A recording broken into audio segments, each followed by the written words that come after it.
You said budget cuts, and there's been talk with the current administration about field trips being cut out. Is this a reality that parents are looking at? And as the bus and transportation supervisor, what is your take on this? Well, of course, as transportation supervisor, I can tell you that this is the biggest crisis that we've faced since I've been in transportation. When we did our budget, we budgeted for $2.39 a gallon diesel fuel, which would average out to about $5,000 a week that we were spending on diesel fuel just to run routes on these buses. Today is the 20th. Our last fill up, where they come and fill up our tank, the price of that fill up, which runs the buses for 1 week, was $12,600 and something odd dollars. So it's almost tripled in the price. So now how does this filter down to field trips? You know, we can't afford to operate that bus at the way our present field trip policy and guidelines. In other words, we charge $1 a mile now. We can operate that bus at $1 a mile now. There's no way. In fact, with the increase of fuel, once you figure in maintenance, oil, insurance, drivers, liability insurance, and all this, it costs right now almost $4.20 a mile to run that bus. So there's no way, you know, at these prices, that we can continue to do the field trip without passing that cost on to somebody else. Well, you know, there's a lot of students and a lot of parents that don't have, you know, each kid having to come up with $10 to pay for fuel. And we've avoided that in the past, and that's what we want to do now. So really, we won't really know what the real answer is going to be till this fall, because somebody asked, well, what are you going to do with the athletic teams? Well, they're under a contract. Their school's under a contract to play those ball games, and you're under a state sanction to play those things, or they fine your school. Now, what we may have to do. Hello? Under contract, you just. You can pick up, you don't do it again. I don't know if I can remember all that. We're under contract with these athletic events, so if schools don't go, then they can be fined by the athletic association.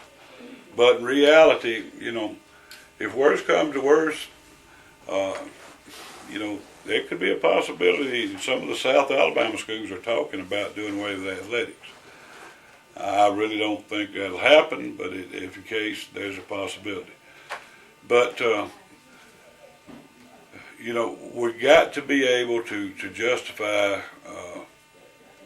every trip we take at present standards. Hopefully things will work out, and by fall the price of this diesel will be down a little bit, and we can maybe go back and continue doing some of the things we were doing. But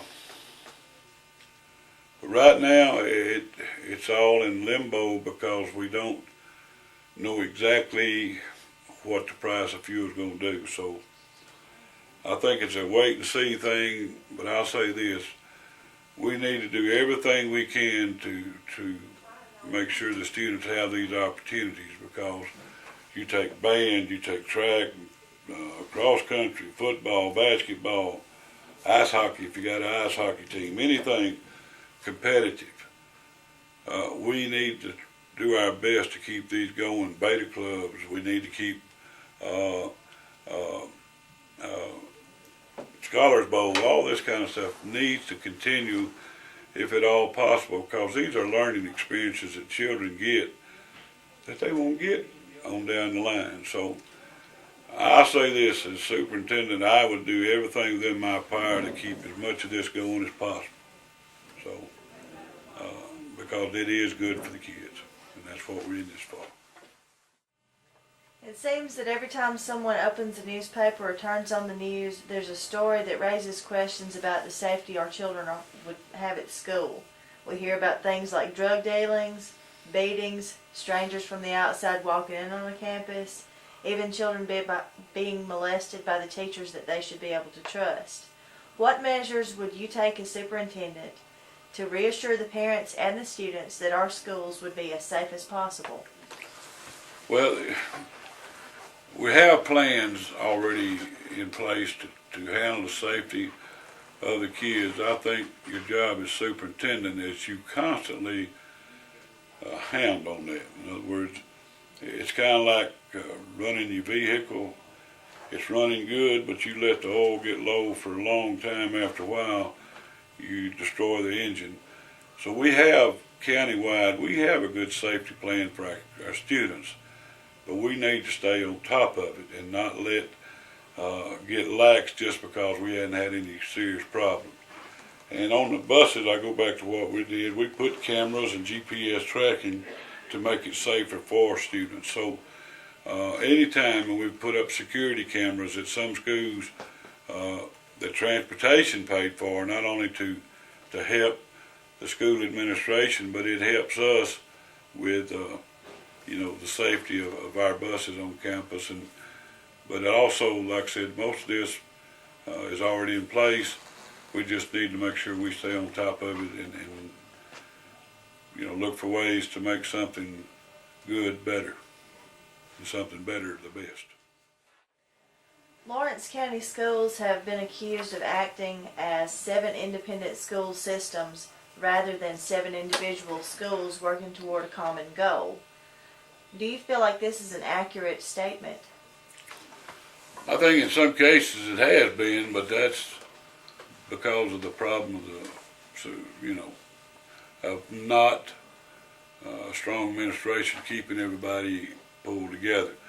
And again, I say I believe in strong community schools, and we need to have a administration and a board that's willing to work with each community. Some of our communities have been slighted and shortchanged over the past few years. And not necessarily because it was intended to be that way, but it's because somebody in that community was not communicating with the superintendent and the board. So we need to keep a better line of communication open so that this so-called independent status that some of these communities feel like they have to have doesn't exist. We've got to all be in this together.